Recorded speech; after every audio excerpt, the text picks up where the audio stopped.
بسم اللہ الرحمن الرحیم۔ السلام علیکم، کیسے ہیں میرے سارے ویورز؟ آج ہم تھوڑی سی بات کریں گے نظر بد کے بارے میں۔ نظر بد اور ہماری زندگی آپس میں کس طرح جڑے ہوئے ہیں۔ اچھا، آج کی ویڈیو میں تھوڑا سا میسی بیک گراؤنڈ ہے، اس کو آپ لوگ اگنور کیجیے گا۔ سمپل سی ریسیپی آپ سے شیئر کروں گی، ہر گھر میں بننے والا چکن پلاؤ۔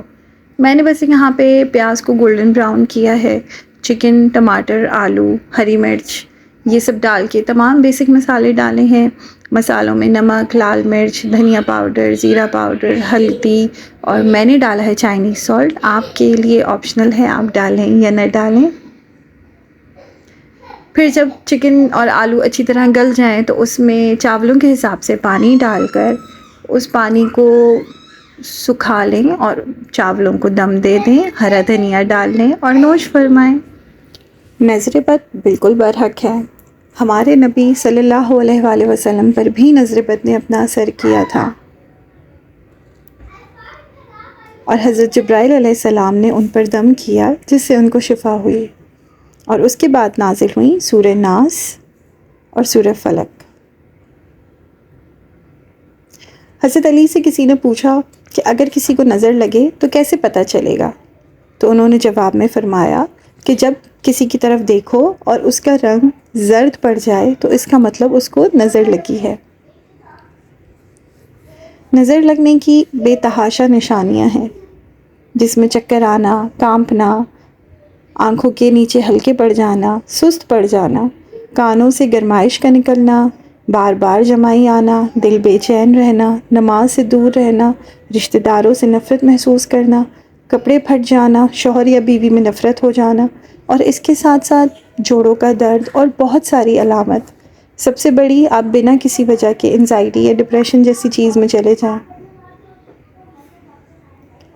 یہ ساری چیزیں نشانیاں تو ضرور ہیں، لیکن ہمیں یہ بھی دیکھنا ہے کہ یہ معمول کے مطابق ہے یا یہ ان یوجول ہے۔ جیسے میں مثال دوں گی، جمائی آنا۔ جب ہمیں نیند آتی ہے تو یہ نارمل ہے کہ ہمیں سستی ہوتی ہے، ہمیں جمائی آتی ہے، لیکن اگر آپ کی نیند بھی پوری ہو اور کوئی ایسا آپ کو میڈیکل ایشو بھی نہ ہو اور آپ کو بنا کسی وجہ کے پوری نیند ہونے کے بعد بار بار کنٹینیوسلی آپ کو جمائی آ رہی ہے، تو یہ نظر بد کی علامت ہے۔ جو بات میں کہنا چاہ رہی ہوں کہ ہم نے اپنی زندگی میں اس چیز کو، کیونکہ یہ واقعی ہمارے نبی پر بھی ہوا ہے، اس چیز کو ہم نے اپنی زندگی میں اتنا زیادہ شامل کر لیا ہے کہ ہم اخلاقیات سے ہٹ گئے ہیں۔ جیسے مجھے یاد ہے، میں جاب کرتی تھی تو مجھے خاتون ملی، انہوں نے مجھ سے پوچھا کہ میں کیسی لگ رہی ہوں، تو میں نے ان کو رسماً ایک جواب دیا کہ آپ تو بہت اچھی لگ رہی ہیں، ماشاءاللہ آپ نے جو کپڑے پہنے بہت پیارے ہیں۔ تو انہوں نے مجھے فٹ سے کہہ دیا، اچھا اب نظر نہیں لگا دینا۔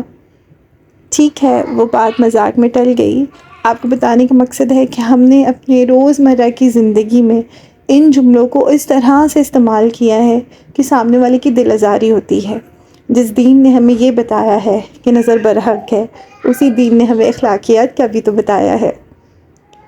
جو سب سے بہترین حل ہے اس چیز کا وہ یہ ہے کہ ہم سورہ فلق 3 دفعہ سورہ ناس، 10 دفعہ سورہ اخلاص پڑھیں اور اپنے آپ پر دن رات دم کریں، نماز کی پابندی کریں، دین کے قریب رہیں، اور ہر وقت اس نے مجھے نظر لگا دی، اس نے میرے ساتھ حسد کیا، اس نے میرے ساتھ ایسے کیا، تو یہ ساری چیزوں سے ہم اجتناب کریں۔ بالکل نظر برحق ہے اور یہ آپ پر اثر بھی کرتی ہے، مطلب اس کا مطلب یہ تو نہیں ہے کہ آپ ہر کسی کو شک کی نظر سے دیکھنا شروع کر دیں۔ میں آپ کو اپنی مثال دوں تو پچھلے 10 ماہ میری زندگی کے کچھ مشکل ترین سے 10 ماہ ہیں، جس میں سب سے زیادہ جو برا ہوا تھا وہ میرا چھوٹا بیٹا میر بہرام، وہ 9 دن کے لیے ہاسپٹلائز ہوا تھا، کریٹیکل کنڈیشن میں تھا، اور بالکل ہو سکتا ہے وہ نظر بد ہو، لیکن اس کے لیے میں نے کبھی بھی کسی کو بلیم نہیں کیا کہ اس نے دیکھا تھا یا ایسا ہوا تھا یا ویسا ہوا تھا۔ ہمیں اپنے اعمال کو مضبوط بنانا ہے، اور اگر واقعی ان حالات میں اگر کوئی صبر کرتا ہے نا تو اس کو میرے خیال سے آخرت میں بہت اچھا مقام ملتا ہے، اور اللہ نے ہمیں ہر چیز کا جواب قرآن میں دیا ہے۔ تو نظر بد بالکل برحق ہے، اور اخلاقیات بھی ہمیں اپنے ساتھ رکھنی ہے، امید کرتی ہوں میں آپ کو میری ویڈیو اچھی لگی ہوگی. ملوں گی آپ سے دوبارہ سے اگلی ویڈیو میں. تب تک اپنا بہت سارا خیال رکھیں، خوش رہیں، آباد رہیں. اللہ حافظ.